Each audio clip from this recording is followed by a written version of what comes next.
Mari kita berikan sorak-sorai bagi Tuhan kita yang mengasihi, mencintai kita, memiliki hidup kita. Haleluya. Bapa kami di surga, yang kami kenal, yang kami sembah, karena nama Tuhan Yesus Kristus, melalui nama Tuhan Yesus Kristus, dan atas nama Tuhan Yesus Kristus, kami dapat datang kepada Bapa, memuji dan menyembah-Mu.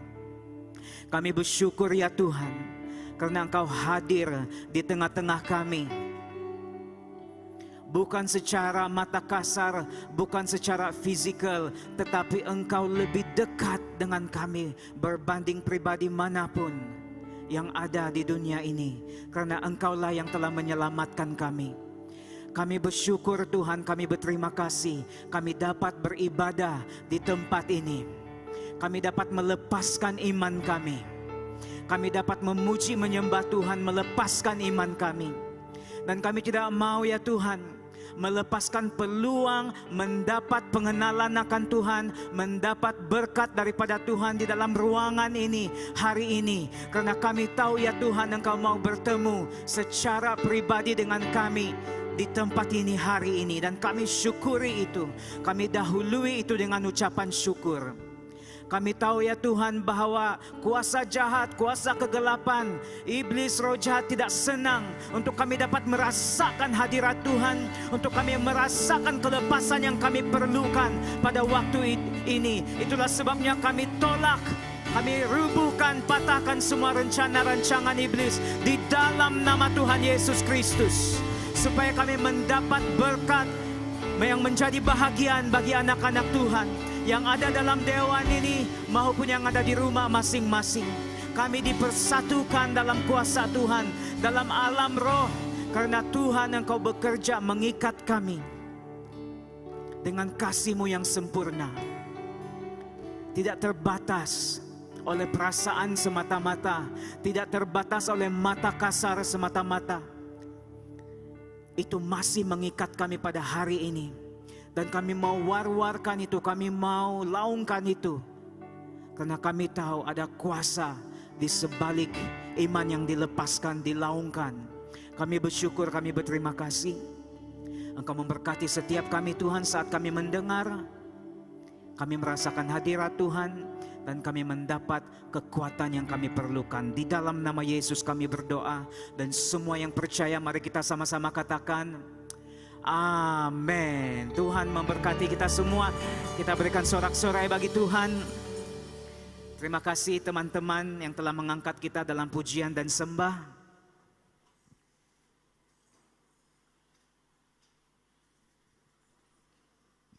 Shalom semua jemaat Tuhan. Pagi hari ini mendung-mendung ini, sejuk-sejuk. Jadi harap ini tidak membuat kita terlena. Ada sesuatu yang menguntungkan kalau jemaat yang secara online ini beribadah dari online, mereka boleh kupi-kupi. Jadi ada yang membuatkan mereka bangun. Tapi bagi kita yang ada di sini, saya percaya kita tidak akan mengantuk karena kuasa daripada firman Tuhan itu sendiri. Walaupun mendung, tetapi sesuai dengan topik yang kita akan lihat pada pagi hari ini, ada terang. Ada terang, masih ada terang bagi kita. Boleh bisikan sebelah kiri dan kanan, ada terang bagimu pagi hari ini, bilang. Haleluya. Jadi jangan lihat yang suram-suram dan mendung-mendung ini saja, oke? Karena terang Tuhan itu begitu kuat sekali dalam hidup kita pagi hari ini. Saya ingin teruskan topik yang sudah dimulakan pada minggu lalu oleh Penatua Johanis. Dan sangat gembira karena begitu banyak pengukuhan dari kesaksian yang diberitakan melalui firman Tuhan minggu lalu itu melalui Penatua Johanis. Topik pada minggu lalu itu ialah akulah roti hidup. Hari ini kita kesinambungan daripada itu, akulah terang dunia. Dan ada siri-siri akulah selepas ini. Banyak akulah. Nanti kita akan lihat secara rambang saja, secara rawak saja, apakah akulah itu.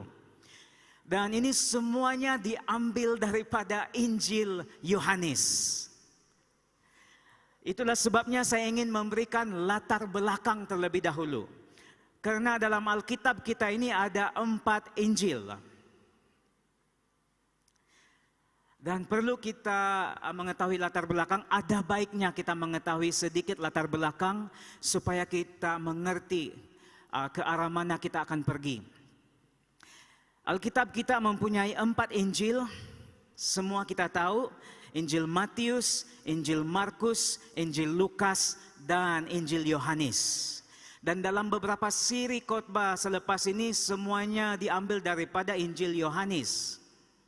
Apakah penekanan bagi setiap Injil-Injil?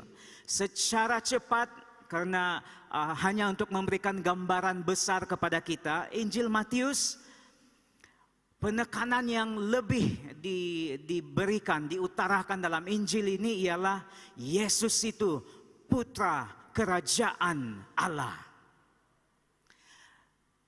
Ditekankan putra ilahi dari surga yang telah menjadi manusia. Bukan berasal daripada dunia, tapi berasal daripada kerajaan surga. Itulah sebabnya kalau kita lihat dalam Injil Matius itu, ada ayat-ayat seperti carilah dahulu kerajaan Allah dan kebenarannya, maka semuanya yang lain akan ditambahkan. Ada juga banyak perumpamaan yang berbicara tentang kerajaan Allah. Sebagai contoh, kerajaan Allah itu umpama benih, umpama seorang yang berpergian jauh dan sebagainya. Banyak perumpamaan tentang kerajaan Allah. Kenapa? Karena penekanan bagi Injil Matius ialah putra, anak tunggal Allah berasal dari kerajaan surga. Kerajaan Allah. Itu sebab sedikit latar belakang bagi Injil Matius. Seterusnya Injil Markus, yang ditekankan, fokus yang diberitahu lebih ialah Yesus sebagai juru selamat atau Mesias. Walaupun Injil Markus ini begitu pendek saja, dia hanya ada 16 bab. Penceritaan Yesus sebagai juru selamat itu begitu cepat sekali. Itulah sebabnya kalau saya membaca Injil-Injil, saya mulakan dengan Injil Markus. Karena pendek dan cepat habis. Dan akhirnya baru boleh beralih kepada Injil-Injil yang lain. Begitu padat, tetapi makna di sebaliknya begitu dalam. Yesus sebagai juru selamat. Injil Lukas, Injil-Injil yang lain juga menekankan tentang kemanusiaan Yesus. Tetapi nampaknya yang lebih mengetengahkan ini kemanusiaan Yesus Kristus ialah Injil Lukas. Dan lawannya pula ialah Injil Yohanes. Kenapa? Karena Injil Yohanes banyak menekankan tentang ketuhanan, keilahian Yesus Kristus. Semua kita tahu bahwa Yesus Kristus itu 100% manusia. Sisi kemanusiaannya itu banyak diceritakan dalam Injil Lukas. Yesus pernah stres, dan kalau stres yang begitu melampau itu, darahnya bercampur dengan peluh. Dan itu hanya dicatat dalam Injil Lukas, karena kemanusiaannya itu diketengahkan. Pelayanannya dari kalangan orang miskin, detail tentang kelahirannya dan pelayanannya, kehidupannya, itu ditekankan dalam Injil Lukas. Begitu detail sekali, kemanusiaannya itu diceritakan lebih. Manakala Injil Yohanes yang akan kita lihat serba sedikit pada pagi hari ini, sisi ketuhanan atau keilahian Yesus Kristus itu diperlihatkan. Dan itulah sebabnya latar belakang Injil Yohanes itu mempunyai struktur, mempunyai isi, mempunyai kronologi yang berbeza daripada Injil Matius, Markus, dan Lukas.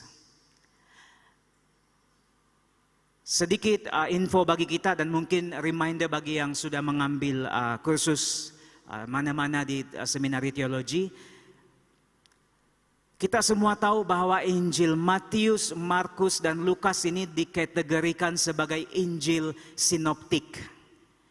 Injil yang mempunyai persamaan.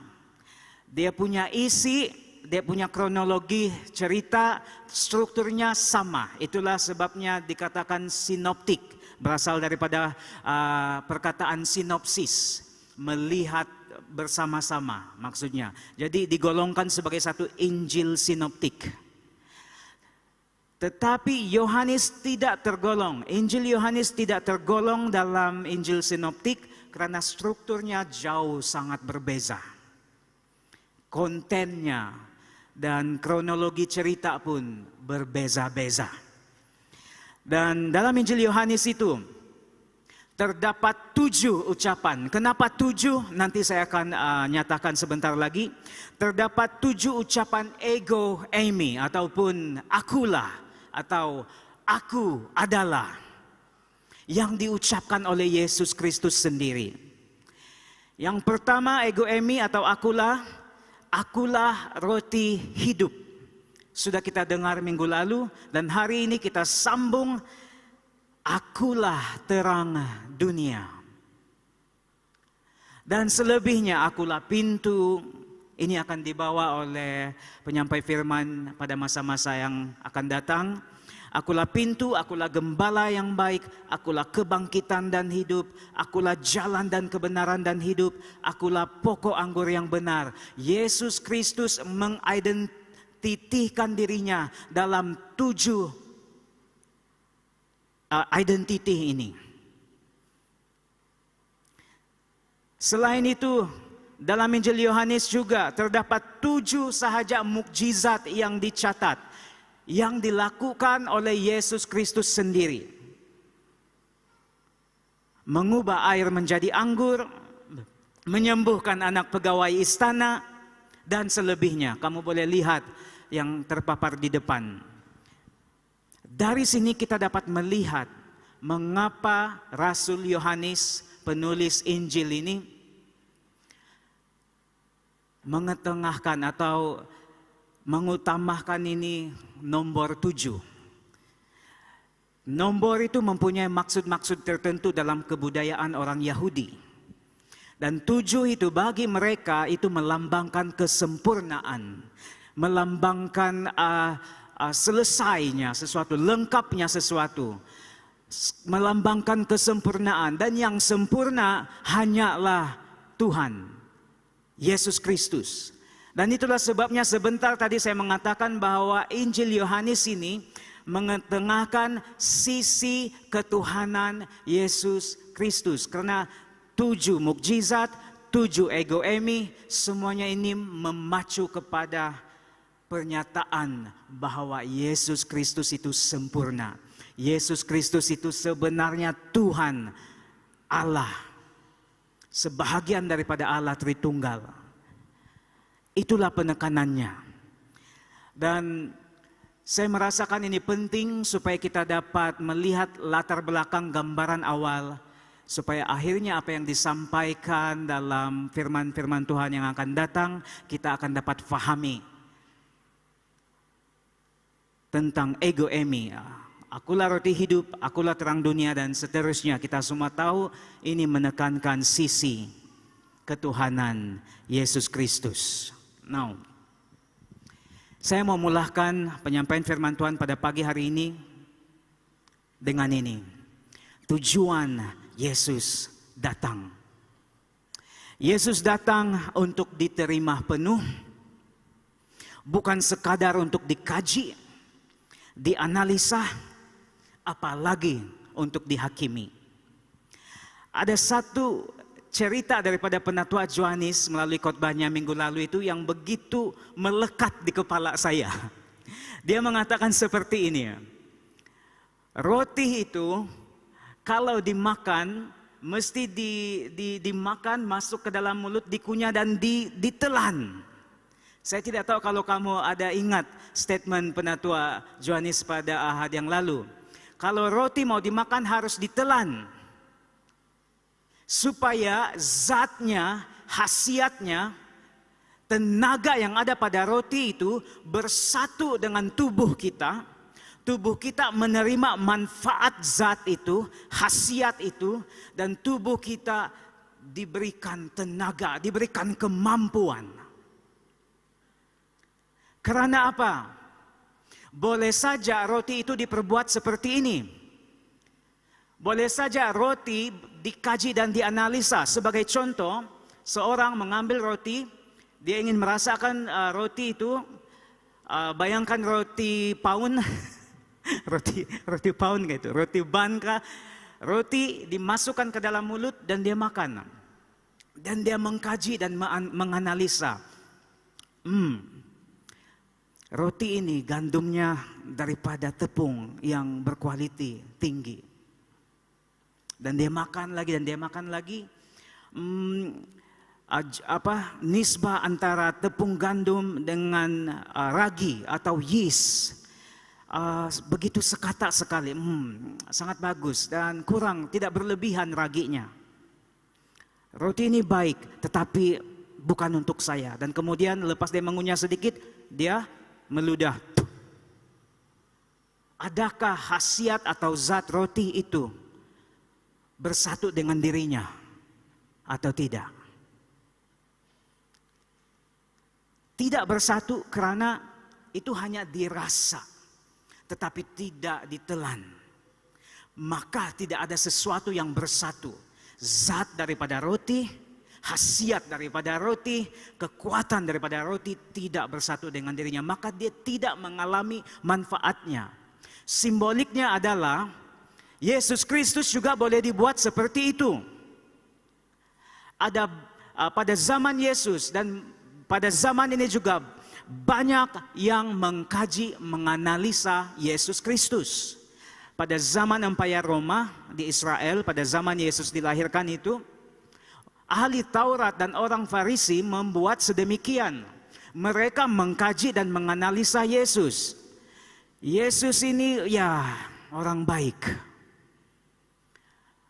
Dia oke, boleh melakukan mukjizat semua dan sebagainya. Oh, orang berkata bahwa dia daripada keturunan Daud. Mungkin bagi kita pada zaman ini kita boleh membaca banyak buku ilmu pengetahuan. Membaca tentang siapa Yesus, asal-usul keturunannya, dan apa yang telah diperbuatnya. Informasi demi informasi kita terima, kita baca tentang Yesus Kristus. Tapi ketika dibaca, oke, bagus pula Yesus Kristus ini. Tetapi no, cukup saya tahu, cukup saya terima sebagai informasi. Tetapi Yesus ini, pengetahuan ini bukan untuk saya. Akhirnya, adakah orang itu bersatu dengan Yesus Kristus? Menerima manfaatnya? Tidak, karena diterima sebagai informasi knowledge, tetapi tidak diterima dalam hati sebagai Tuhan dan Juru Selamat. Maka kuasa Yesus Kristus, siapa Yesus Kristus, dan kekuasaannya itu tidak bersatu dengan tubuhnya. Dan dia tidak mengalami penyelamatan. Itulah sebabnya Yesus bukan untuk dikaji, bukan untuk dianalisa, bukan juga untuk diwar-warkan pengetahuan dan informasinya. Oh, Yesus ini seperti ini. Oh, sejarahnya seperti ini. Oh, dia sebenarnya seperti ini semua dan sebagainya. Kalau kita mampu memberitahu tetapi tidak mengalami siapa dia, itu bukan bersatu dengannya. Dan kita miss perkara yang paling penting dalam hidup kita, penyelamatan daripada Tuhan. Dan apalagi pada zaman Yesus, Yesus Kristus itu dihakimi oleh pemimpin agama pada waktu itu. Tidak diterima penuh. Orang yang mempunyai pengetahuan Taurat tentang asal-usul Mesias yang ketinggalan menerima Yesus Kristus. Yang sakit, yang buta, dan orang-orang biasa kebanyakannya yang mengalami manfaat siapakah Yesus Kristus. Sayang sekali. Sesuai dengan teks yang telah dibacakan tadi, teks itu Yohanes 8 ayat 12 hingga ayat yang ke-20, kita mulakan dengan ayat 12 hingga 13. Yesus membuat satu statement. Yesus berkata pula kepada orang banyak, katanya, "Akulah terang dunia. Barang siapa mengikut aku, ia tidak akan berjalan dalam kegelapan, melainkan ia akan mempunyai terang hidup." Ketika Yesus memberitahu siapa dia dan mengidentifikasikan dirinya sebagai terang dunia, datanglah orang-orang Farisi menghakiminya dan menolaknya. Kata orang-orang Farisi kepadanya, "Engkau bersaksi tentang dirimu, kesaksianmu tidak sah." Karena dalam firman Tuhan yang sama, dalam teks yang sama, kesaksian itu menjadi sah kalau ada 2 atau 3 saksi. Yang menurut orang Farisi, saksi hanya seorang, yaitu Yesus Kristus sendiri. Maknanya kesaksian itu tidak benar. Ini akan dijawab dan kita akan lihat sebentar lagi. Tapi poinnya adalah Yesus dihakimi, dikaji, dianalisa dalam teks-teks yang lain, tidak diterima penuh. Now, sedikit penerangan atau huraian tentang terang. Mungkin bagi kita jemaat Tuhan pada waktu ini, terang dunia itu begitu metafora. Itu begitu berbentuk kiasan. Memang kalau bukan asalnya orang Yahudi, kita tidak akan memahami dengan cepat apakah itu terang dunia. Tetapi sebenarnya pada waktu itu, Yesus Kristus bercakap menggunakan kata-kata yang begitu mudah difahami sekali. Ketika Yesus mengatakan akulah terang dunia, itu sangat difahami oleh orang-orang Yahudi pada waktu itu. Kenapa? Karena orang Yahudi biasa dengan perkataan terang. Ini banyak sekali tercatat dalam kitab suci. Taurat, kitab para nabi, Mazmur. Sangat biasa terang itu. Perkataan dari kitab suci sebagai contoh, kitab Nabi Yesaya 9 ayat 2, dan Mazmur juga 27 ayat 1, ini kita boleh lihat nanti di tempat masing-masing. Tetapi ini sudah biasa diketahui. Orang Yahudi ketika mendengar tentang terang, itu selalu dikaitkan dengan Mesias yang akan datang. Dalam arti kata lain, ketika Yesus Kristus mengatakan, akulah terang dunia, sebenarnya Yesus Kristus sedang mengatakan, akulah Mesias itu, yang telah dibicarakan, dinubuatkan di dalam kitab para nabi oleh nabi-nabi masa dahulu pada zaman Israel. Dan ini difahami, bukan sesuatu yang sangat sukar untuk dimengerti oleh orang-orang Yahudi. Karena begitu mudah difahami, mereka menolak. Manakan mungkin anak tukang kayu menjadi Mesias? Manakan mungkin ini itu, banyak reason, banyak analisa, banyak kajian yang menyebabkan, banyak alasan yang menyebabkan mereka tidak menerima Yesus Kristus sebagai terang. Mengapa mereka tidak menerima terang? Alasan yang paling kuat adalah mereka percaya bahwa ada terang yang lain. Mereka kuat berpegang dengan hukum mereka. Hukum yang disampaikan kepada orang Yahudi ialah hukum Taurat. Berikan saya masa sedikit untuk menghuraikan bahagian ini, karena ini sesuatu yang penting supaya kita dapat memahaminya. Kenapa terang begitu sekali penting bagi kita dan mengapa ini ditolak? Yohanes 1 ayat 17 mengatakan seperti ini. Sebab hukum Taurat diberikan oleh Musa, tetapi kasih karunia dan kebenaran datang oleh Yesus Kristus. Kalau kita tidak melihat ayat ini terus-menerus, kita tidak akan memahaminya. Dalam arti kata lain, hukum Taurat itu diberikan oleh Musa umat Yahudi, umat manusia pada waktu itu, kalau mau berhubung dengan Allah, Allah di sini mesti ada perantaraan. Ada perantaraan nabi. Dan dalam kes ini Nabi Musa melalui hukum Taurat. Karena hukum Taurat itu diberikan melalui Musa. Dan umat manusia di sebelah sini, kalau mau berhubung kepada Allah yang berkuasa, pada waktu itu tidak ada jalan lain. Mereka harus melalui perantaraan hukum Taurat. Bagaimana Allah dapat memberkati manusia adalah melalui kepatuhan manusia kepada hukum Taurat. Kalau begitu bagus mereka mengikuti hukum Taurat, berkat datang. Tuhan boleh mencurahkan berkat kepada manusia. Tetapi kalau tidak melakukannya dengan sempurna, maka kutuk datang kepada manusia.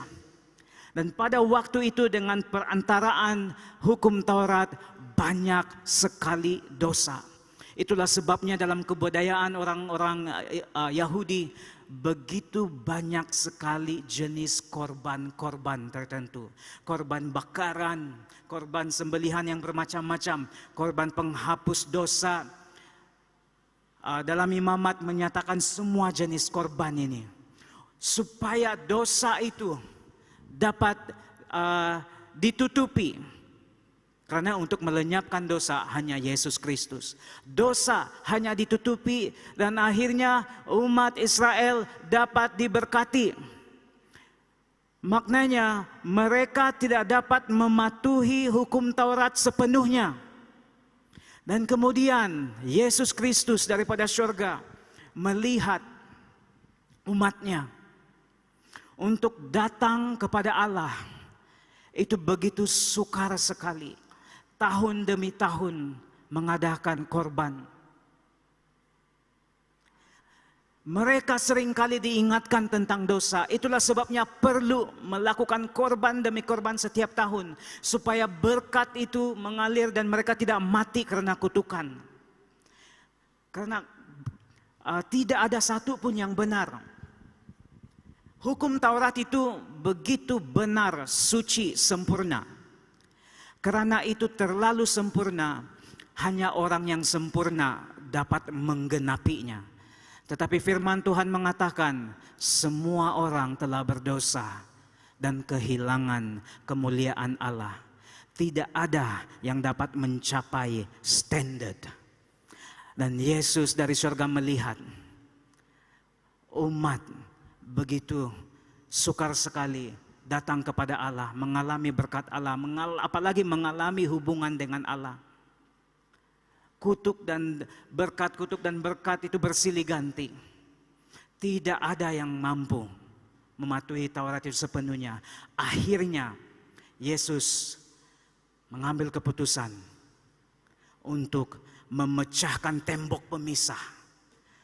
Yesus datang kepada manusia hanya karena anugerah, kasih karunia, dan kebenaran. Itulah sebabnya firman ini mengatakan hukum Taurat itu diberikan. Tetapi kasih karunia dan kebenaran itu datang memecahkan tembok pemisah kepada manusia. Bukan karena betapa benarnya manusia, bukan karena ada pencapaian manusia mematuhi hukum Taurat, tidak. Kebenaran itu hanya mampu datang karena tidak ada yang benar. Kasih karunia itu, anugerah itu hanya mampu datang karena tidak ada seorang pun yang mampu. Hanya mampu diberikan karena kasih karunia, anugerah semata-mata, dan kebenaran dari Yesus Kristus yang datang. Daripada firman ini kita dapat melihat hukum Taurat, perantaraan itu telah diselesaikan, bukan ditiadakan, bukan dibatalkan semata-mata. Sebenarnya Yesus menggenapi hukum Taurat itu. Karena Yesus adalah pribadi yang sempurna. Hanya orang sempurna dapat memenuhi hukum yang sempurna. Masalahnya, orang-orang Farisi, orang-orang Yahudi, pemimpin agama masih berpikir bahwa mereka dapat mencapai standar itu. Bukan karena siapa-siapa, bukan karena faktor manusia, hanya karena kasihnya. Yesus datang, kasih karunia datang, kebenaran datang. Dan orang Farisi tidak memahami ini. Akhirnya mereka tidak menerima terang. Jemaat Tuhan, untuk kita yang ada di sini maupun jemaat Tuhan yang ada di rumah, kalau ada dari kalangan kita yang merasakan bahwa Yesus Kristus telah melupakan Anda dan saya. Kalau ada dari kalangan kita yang merasakan bahwa saya perlu tunggu untuk merasa layak, barulah saya akan datang kepada Yesus. Tidak demikian. Yesus datang duluan. Kasih karunia kebenaran itu datang kepada Anda dan saya. Sama ada Anda mau atau tidak, Yesus datang. Sama ada Anda mau menunggu atau tidak, Yesus datang untuk Anda. Itulah sebabnya kita mempunyai alasan mengapa kita bersorak-sorai memuji menyembah Tuhan di tempat ini pagi hari ini. Kenapa kita tidak jemu-jemu? Karena Yesus datang secara percuma. Bukan karena terlalu murah, karena terlampau mahal, hanya mampu diberikan oleh anugerah keselamatan itu, terang itu. Kita semua tidak dilupakan. Apapun perasaan, keadaan, situasi, pergumulan Anda, Yesus datang untuk Anda. Bukan karena Anda lebih spesial, tidak. Yesus melihat bahwa tidak ada satupun yang mampu, semuanya kehilangan kemuliaan Allah. Dia memilih karena kasihnya, kepribadiannya, dia datang untuk saya dan saudara.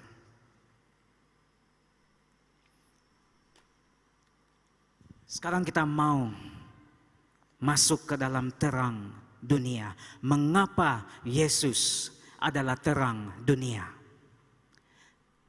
Seperti yang saya katakan tadi, di dalam dunia ini tidak ada lagi yang boleh menjadi perantaraan atau layak atau benar. Semuanya kehilangan kemuliaan. Dunia tidak dapat menghasilkan terang lagi. Tiada sumber terang lagi. Dalam dunia itu tidak ada yang boleh dipilih. Perlu seseorang yang dari luar, eksternal, dari luar dunia, datang ke dunia. Dunia memerlukan sumber eksternal untuk mendapat terang yang sejati, dan itu merujuk kepada Yesus Kristus. Karena kita tahu walaupun Yesus ada di dunia, pernah hidup di dunia, selama 33 tahun pernah melayani di dunia dari kalangan manusia. Yesus bukan berasal daripada dunia ini. Yohanes 8 ayat 14 mengatakan seperti ini. Jawab Yesus kepada mereka, katanya, biarpun aku bersaksi tentang diriku sendiri, namun kesaksianku itu benar sebab aku tahu dari mana aku datang dan kemana aku pergi. Tetapi kamu tidak tahu dari mana aku datang dan kemana aku pergi. Yesus berasal dari surga.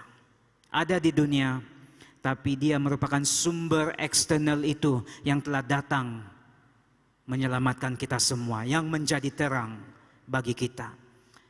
Itulah sebabnya dia adalah terang dunia, terang bagi saya dan Anda.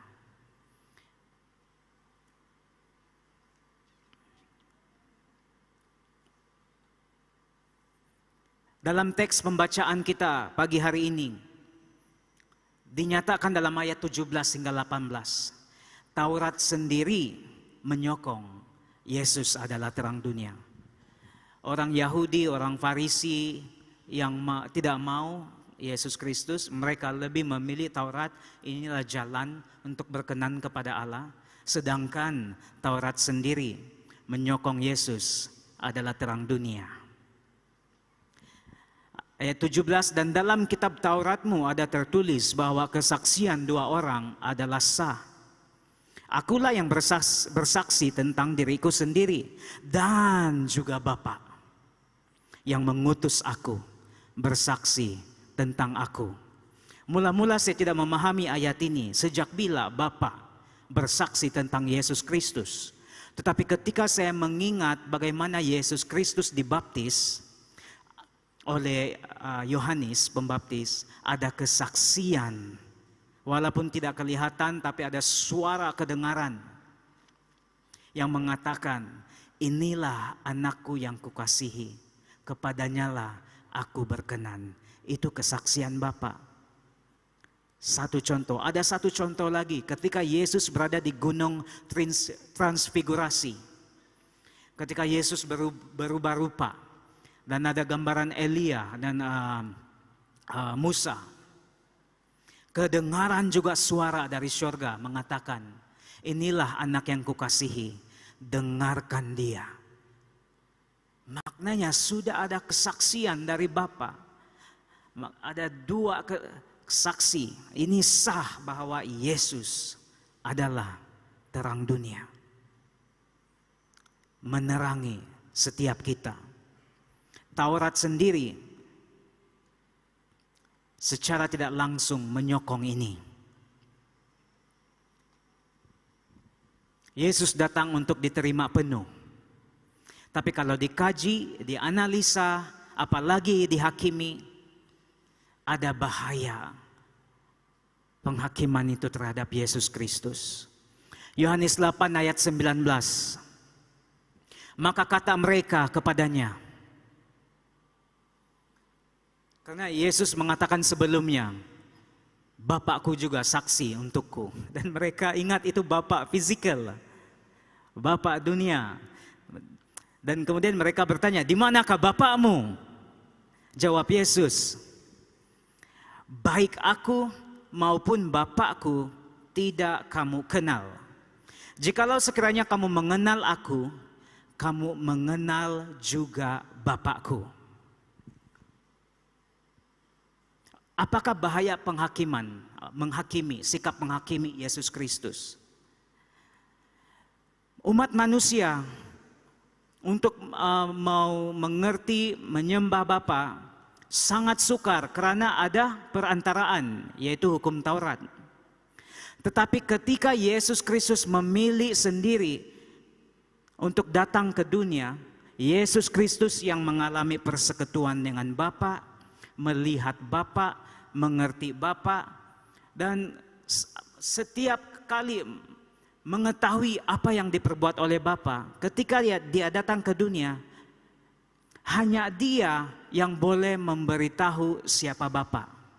Masalahnya, kalau Yesus Kristus ditolak, kalau Yesus Kristus dihakimi dan tidak diterima penuh, peluang keemasan, satu-satunya jalan, satu-satunya kesempatan untuk mengenal siapa Bapa itu terlepas. Karena hanya dia yang bersama dengan Bapa, dan untuk memberitahu siapa Bapa itu, dia harus diterima penuh.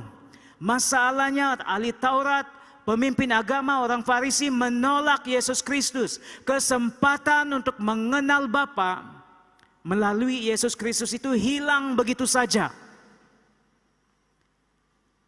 Jalannya untuk mengerti siapa Tuhan itu lenyap. Mereka boleh membaca, mengerti semua dan sebagainya, hanya informasi, tidak mengalami hubungan pribadi. Karena Yesus itu pribadi, dan layaklah untuk seseorang yang hidup, bukan hanya tulisan mati yang tertulis, yang hidup menyatakan siapa Allah, siapa Bapa. Jadi itulah sebabnya sampai sekarang pada waktu itu, sampai bertahun-tahun sekitar zaman itu, orang Farisi pemimpin agama terus-menerus buta, tidak mengerti, ada selubung di mata mereka meskipun mempunyai hukum yang sempurna, tetapi mereka tidak pernah mengenal siapa yang mereka sembah karena buta. Orang yang menerima Yesus Kristus saja yang boleh mengalami terang. Terang itu bukan hanya cahaya yang kelihatan. Terang itu maksudnya pikiran mereka diterangi, dibuka dan melihat kebenarannya. Yesuslah terang dunia. Sehingga mereka boleh mengerti siapa Bapa yang disembah. Kalau orang yang sudah diterangi tidak lagi dipengaruhi oleh keadaan masalah atau situasi semata-mata. Mereka beyond that. Mereka melampaui itu karena mengalami hubungan pribadi dengan Tuhan. Ada experience. Itulah sebabnya Yesus mengatakan Yohanes 8 ayat 19 itu, sekiranya kamu mengenal aku yang datang kepadamu, kamu sepatutnya mengenal Bapa, tetapi sekarang tidak ada pengenalan itu karena Yesus dihakimi, Yesus ditolak. Jemaat Tuhan maupun jemaat Tuhan yang ada di rumah, jangan pernah sesekali menolak atau menidakkan Yesus Kristus dan firman-Nya, karena peluang untuk mengenal Bapa itu tidak akan ada lagi. Yesuslah jalan. Dialah yang dapat mengungkapkan siapa Allah, siapa Bapa. Saya ingin baca dalam Yohanes 1 ayat 18 untuk mengukuhkan ini. Yohanes 1 ayat 18 mengatakan,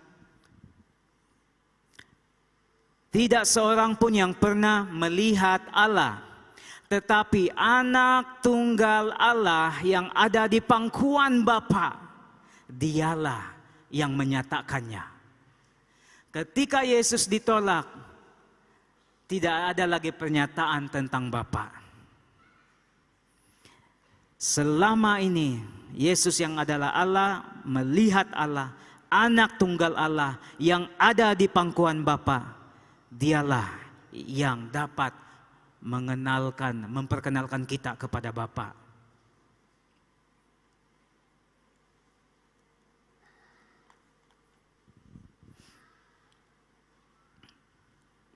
Jemaat Tuhan, terang dunia bukan sekadar klise atau kata-kata rohani dalam gereja, khususnya gereja SIB. Terang dunia itu bukan sekadar surface, itu mendalam. Ketika seseorang itu diterangi, cara melihatnya berbeza. Anak-anak muda yang ada dalam gereja ini, saya ingin mengambil kesempatan ini sebagai pastor Anda dalam gereja ini. Sekiranya Yesus Kristus itu hanya menjadi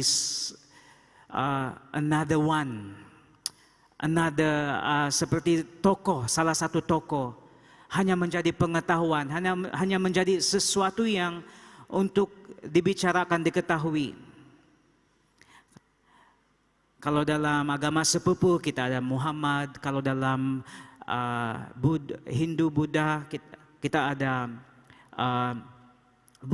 Buddha, dan kalau Mormon ataupun Mormon atau Jehovah Witnesses itu kita ada Joseph Smith, dan kalau Kristen itu kita ada Yesus Kristus. Kita tidak boleh menurunkan level Yesus Kristus itu seperti itu sahaja sebagai perintis atau menjadi tokoh agama itu. Yesus lebih daripada itu. Karena kalau pengetahuan kita hanya setakat seperti itu saja untuk Yesus Kristus, kita tidak menelannya. Kita tidak mengalami zat manfaatnya dalam kehidupan kita. Yesus Kristus lebih daripada itu. Mari kita mengindahkan Yesus Kristus. Mari kita mengangkat Dia di tempat yang sepatutnya. Dia tidak perlu diangkat, tetapi ketika kita mengangkatnya, di tempat yang sepatutnya kita yang dibaharui, kita yang mengalami manfaatnya. Sebagai kesimpulan pagi hari ini, Yesus itu datang. Tiada perantaraan lagi. Jemaat Tuhan, saudara-saudari, tuan-puan, Yesuslah perantaraan itu. Dia datang kepada kita. Di dalam Yohanes 1 ayat 45, saya ingin bacakan ini. Dan harap jemaat Tuhan juga mengikuti ayat ini. Yohanes 1, 4 dan 5 mengatakan seperti ini. Dalam Dia ada hidup, dan hidup itu adalah terang manusia. Terang itu bercahaya di dalam kegelapan, dan kegelapan itu tidak menguasainya. Ada satu ayat lagi,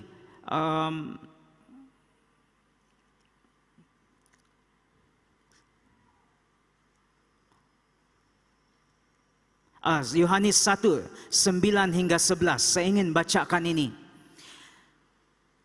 Yohanes 1 ayat 9 hingga 11 mengatakan seperti ini.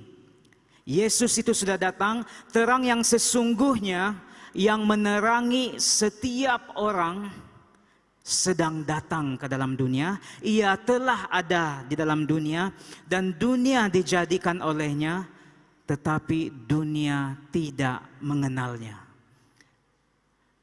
Tapi bagi kita, kita ada privilege untuk mengenalnya.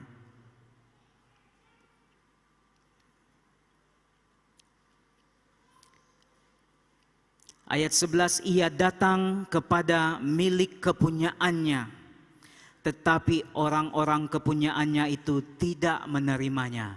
Ini yang terjadi dengan orang-orang Farisi, tetapi tidak bagi kita. Karena bagi kita, ayat 4 dan 5 yang saya bacakan tadi, Yesus Kristus itu ialah hidup. Dan itulah yang menjadi terang manusia di dalam kita. Terang itu bercahaya di dalam kegelapan, dan kegelapan itu tidak menguasainya. Saya mengajak teman-teman,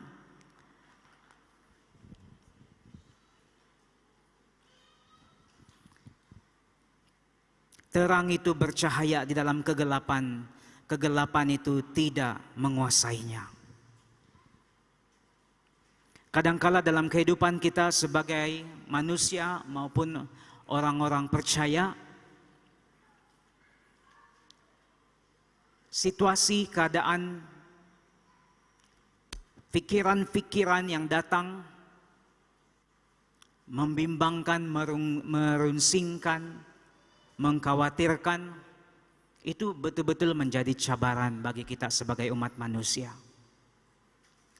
Tetapi saya ingin nyatakan dengan baik kepada jemaat, kekhawatiran, keraguan-raguan, kurang percaya, keadaan yang merunsingkan, itu bukanlah terang yang dimaksudkan untuk kita hadam.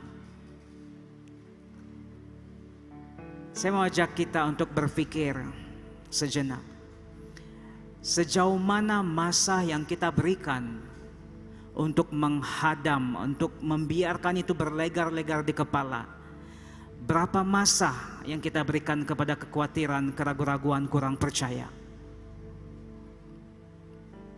Itulah yang akan bersatu dengan jiwa kita. Manfaatnya itu atau kesannya itu kita terima karena kita yang terus belajar. Berapa masa kita berikan kepada terang, yaitu kasih karunia Allah, anugerah Allah, kebenarannya, firman-Nya, kata-katanya itu kita berikan masa, kesempatan untuk direnungkan di kepala. Berapa masa yang kita beri? Selepas kita menjadi orang percaya yang lahir semula, born again, kita sekarang jadi orang percaya. Saya percaya bahwa proses menghadam itu berterusan. Kita memilih untuk bersatu dengan terang ataupun kegelapan diminda. Kegelapan itu sudah tentu di pihak kekhawatiran, kerunsingan, banyak yang kita bimbangkan. Memang kita secara manusia akan berpikir tentang itu, tetapi itu bukanlah terang itu. Terang itu ialah Yesus dan firman-Nya. Dan ketika kita memilih untuk bersatu dengan terang itu, firman Tuhan dalam Yohanes 1 ayat 4 hingga 5 mengatakan, dalam Dia ada hidup. Hidup itu adalah terang manusia. Terang itu bercahaya dalam kegelapan dan kegelapan tidak menguasainya. Dan saya melihat ini satu cara bagaimana melepaskan diri, tidak dihimpit oleh masalah, pergumulan, persoalan, kekhawatiran, semua dan sebagainya. Dengan siapa atau apakah hal yang lebih banyak mengambil tempat atau masa yang kita berikan. Saya percaya itulah bahagian kita sebagai orang percaya pada waktu-waktu ini. Tidak ada perantaraan hukum Taurat lagi. Standarnya bukan hukum Taurat lagi, itu sudah digenapi oleh Yesus. Yang menjadi perantaraan dan standar ialah Yesus Kristus. Dan itu bukan buku loh batu, itu pribadi. Dan kita boleh menjalinkan hubungan dengannya. Yesus itu datang untuk saya dan Anda, menerangi kita. Bukan karena layak atau tidak layak. Kalau masih ada dari kalangan kita yang berpikir layakkah untuk Yesus datang kepada saya, Yesus tidak datang karena engkau layak atau tidak. Dia memilih karena kasih-Nya untuk datang. Dan sekarang kasih karunia dan kebenarannya itu menjadi milik kita. Mari saya ajak jemaat Tuhan kita berdiri bersama.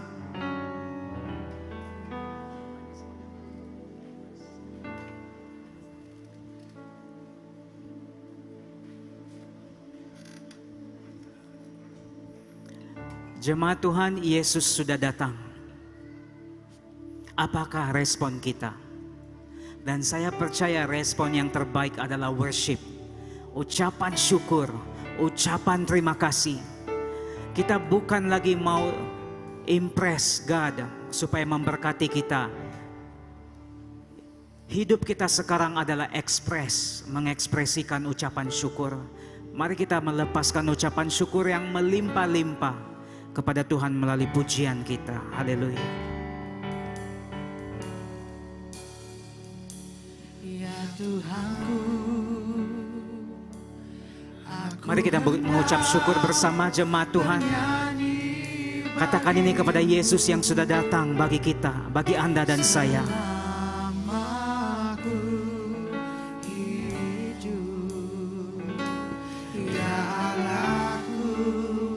Kami mau bermazmur bagimu. Bermazmur bagimu. Selagi ku ada, kami mau memberikan masa. Inilah yang ku renung, lebih banyak merenungkan firman-Mu Tuhan, berbanding hal-hal yang melemahkan kami, merendahkan kami di muka bumi ini ya Tuhan. Praise you Holy Spirit Lord. Kepadamu,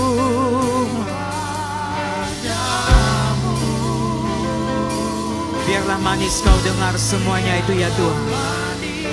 Kau dengar Tuhan, manis kau dengar Tuhan, dan hatiku bersuka karenamu. Mari sama-sama kita bersyukur. Ya Tuhanku, aku hendak bernyanyi bagimu selama ku hidup. Ya Allahku,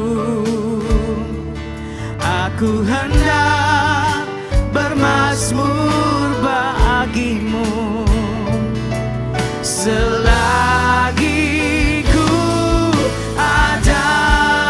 Inilah yang kami renungkan di pikiran kami ya Tuhan. Setiap waktu kami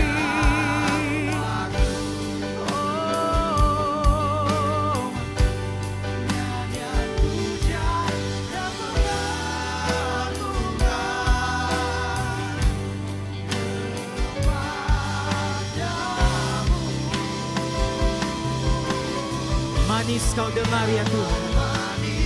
Kau dengar Tuhan. Manis kau dengar Tuhan. Dan hatiku bersuka karenamu. Hatiku bersuka.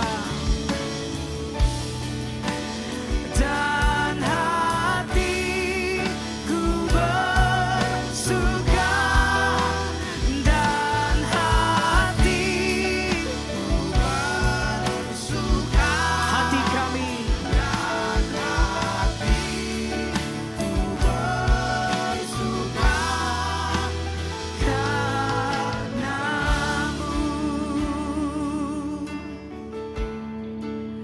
Bapa kami yang di syurga, kami bersyukur, kami berterima kasih Tuhan, karena Engkaulah terang kami.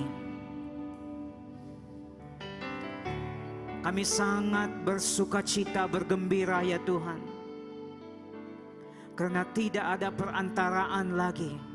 Engkaulah Yesus Kristus, Tuhan dan Juru Selamat kami.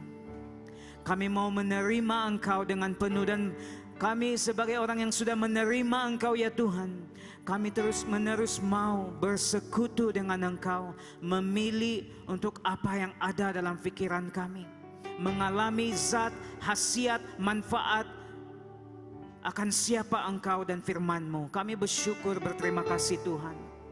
Kau memberkati jemaat-Mu yang ada di tempat ini maupun yang ada di rumah. Terima kasih Tuhan karena Engkau telah datang. Dan sekarang Engkau telah menjadi Tuhan dan Juru Selamat kami. Kami terus menerus mau mengalami persekutuan dengan Engkau Tuhan. Tidak menolak firman-Mu, bukan hanya menganalisis, mengkaji firman-Mu, tapi menerimanya dengan penuh. Supaya kami mengalami kesehatan rohani yang Engkau telah sediakan bagi kami sebagai anak-anak-Mu. Tuhan, saya ingin doakan jemaat Tuhan yang mungkin masih merasa kurang yakin atau tidak percaya bahwa Yesus itu datang ada bagi pihaknya. Yesus itu sangat dekat dengannya. Saya berdoa Tuhan, melalui firman Tuhan pada hari ini, kami diyakinkan bahwa Engkau datang. Kasih karunia-Mu, kebenaran-Mu sudah menjadi milik kami. Semua yang meragu-ragukan kami, menghimpit, membuatkan kami rasa bersalah, itu dirubuhkan, dipatahkan dalam nama Yesus. Kami juga mau berdoa Tuhan, karena saat kami menerima Yesus itu, kami menerima hidup, dan hidup itu adalah terang manusia. Biarlah terang itu ya Tuhan akan menerangi saudara-saudari kami yang belum mengenal Yesus Kristus sebagai Tuhan dan Juru Selamat.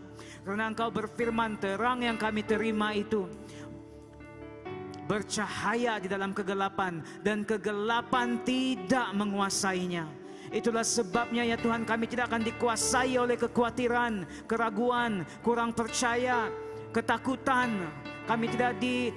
Kami tidak dikuasai oleh apapun bentuk-bentuk atau simptom-simptom kegelapan itu. Karena kami telah menerima terang daripada Yesus Kristus. Kami bersyukur, kami berterima kasih. Dan Tuhan Yesus, kami menikmati Engkau sebagai terang dunia kami. Bantu kami menjadi terang bagi orang lain. Hidup kami, kegelapan macam manapun, kalau kami ini adalah terang, kami akan mempunyai kesan dimanapun kami pergi, dimanapun kami berada. Kami terima berkat firman Tuhan ini. Hanya dalam nama Tuhan Yesus Kristus dan semua jemaat yang menerima firman ini, mari kita sama-sama katakan, amin. Tuhan memberkati kita semua.